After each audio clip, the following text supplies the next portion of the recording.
So my name's Steve Clark and I'm a tree consultant and have been working in the tree industry for 30 years now.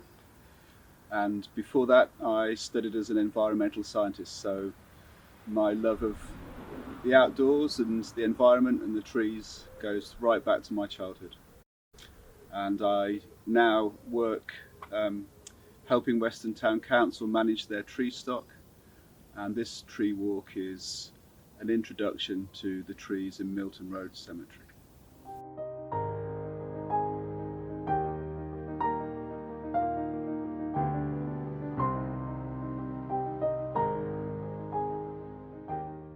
First thing that you're greeted with when you come into the cemetery from the Lower Bristol Road is the avenue of topiary yews, which is a feature that was planted when the cemetery was created in the 1850s. It was designed as a Victorian garden cemetery. It was also created as an arboretum. So we've got a collection of trees that are in excess of 150 years old, interspersed with a lot of younger trees that have planted in between times. So this yew avenue takes us down to the chapel, and then the yew avenue goes beyond the chapel further into the cemetery, and that's where we're going to take you now.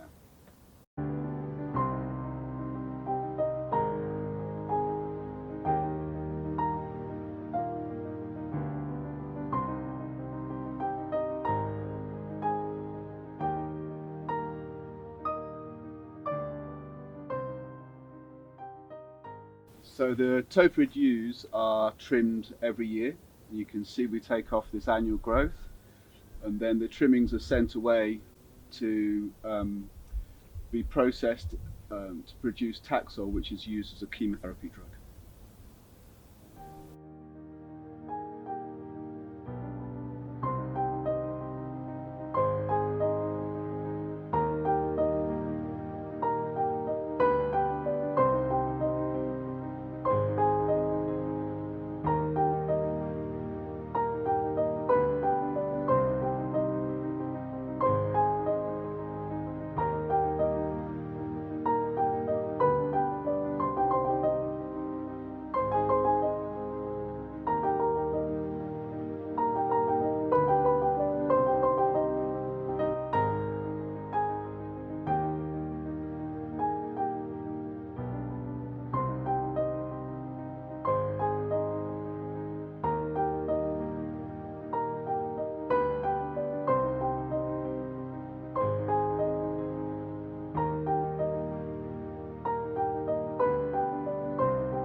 The yew tree is synonymous with burial grounds and cemeteries, an incredibly important tree for our history.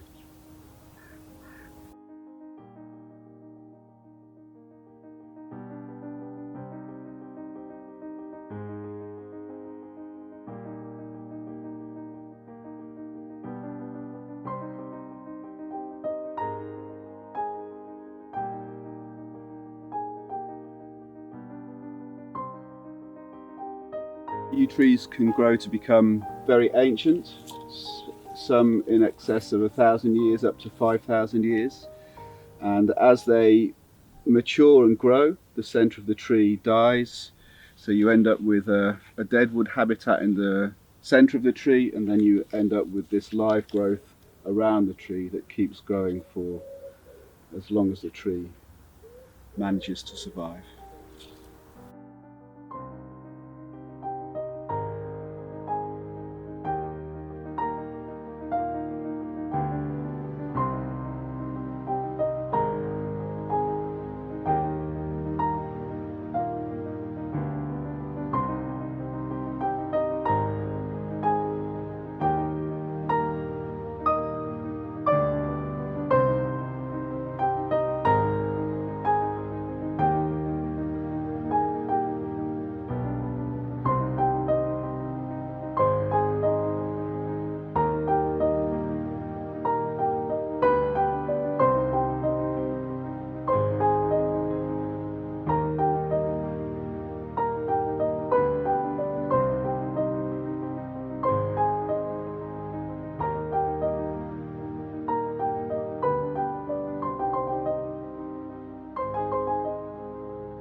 This is an Atlas cedar, which is native to the Atlas Mountains in Morocco and is often found in Victorian tree collections. It's a particularly magnificent specimen that we have in this cemetery.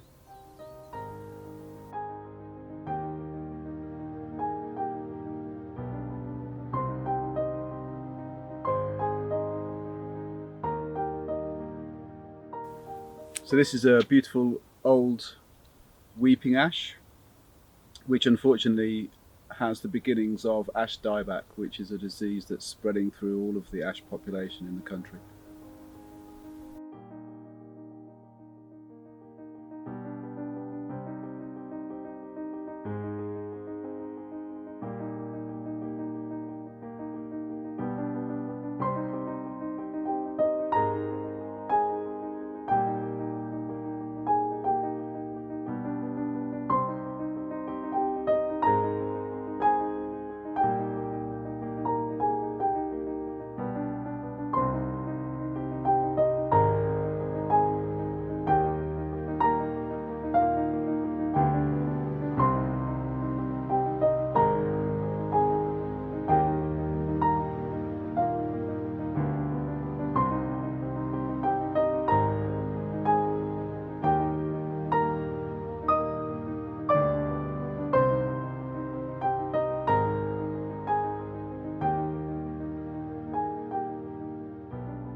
The Luckham oak is a hybrid between a Turkey oak and a cork oak, and that's resulted in this amazing bark that this tree has, and also the evergreen foliage that's with us all year round.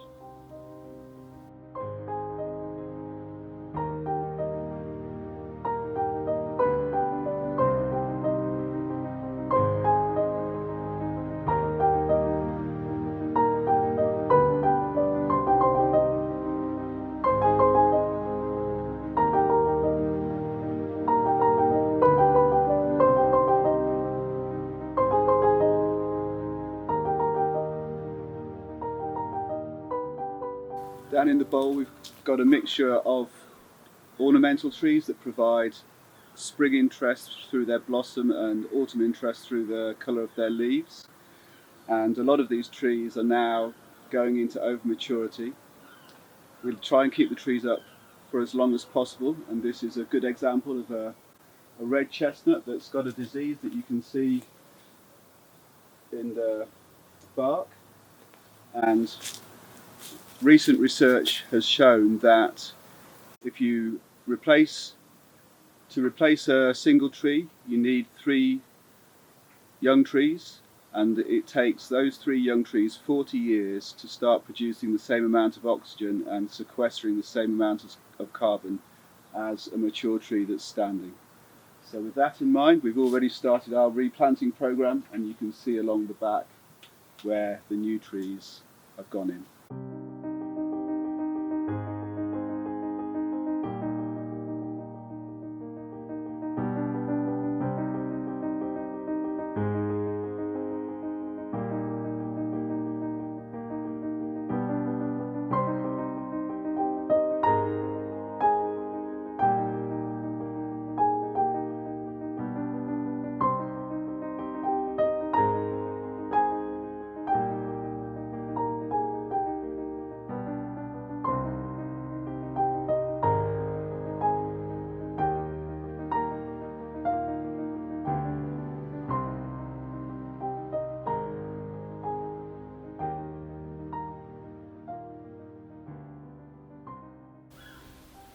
The copper beech is an example of a grafted tree, and here you can see the connection between the rootstock and the stem and the crown of the tree. This is where the nurserymen would have joined the two together to form this magnificent specimen. It's also one of the larger trees in the cemetery, which forms an important function of deflecting the prevailing winds from the sea up over the cemetery, which allows a lot of the ornamental planting to survive and be protected.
pendant silver lime is so called because of the weeping habit of the branches, and also because the back side of the leaf is glaucous and silvery in colour.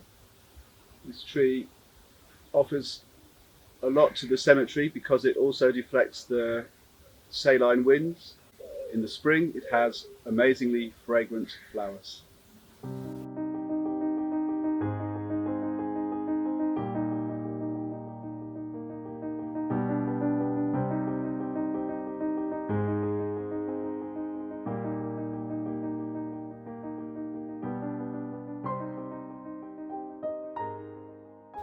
So where the copper beech was grafted at the base of the stem, this is an old weeping beech that's been grafted at the top of the stem. But for some reason, over the years, this tree has reverted back to the form of the stem rather than retaining its weeping habits. So we've got a much taller beech tree with all of this unusual form and features around the graft front.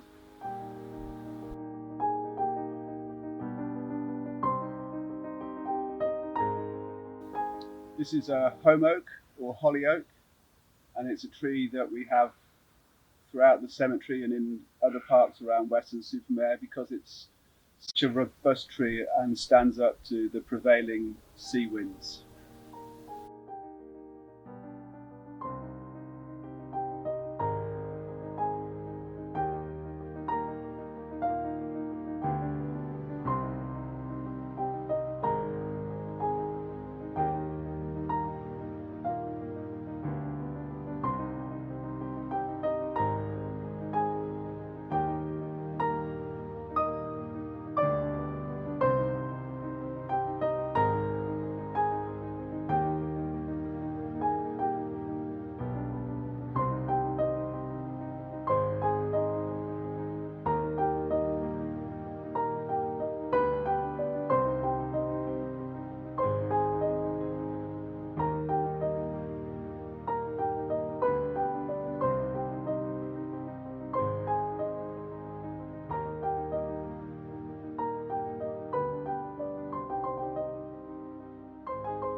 This is a deodar cedar, and in comparison to the Atlas and cedars of Lebanon, which are native to the Mediterranean, this one's found in the Himalayas.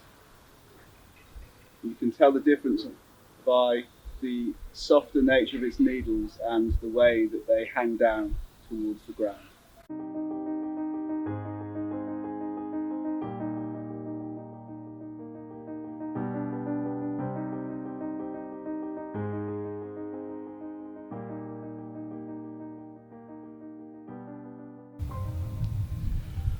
We're really lucky to have these umbrella pines in the cemetery. They're normally associated with the Mediterranean countries, but here they form a great backdrop to the landscape.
So that's just a taste of the trees that are here in Milton Road Cemetery. The existing trees from Victorian times 150 years ago, all the way through to the trees that we've planted in the last 5 years. Recent visitors will also realise that we didn't cut the grass this year, and that was all about increasing the biodiversity on the site. And what resulted from that was a whole range of flowers and butterflies that we didn't know existed. So please come and explore and find out the trees that you would like to enjoy.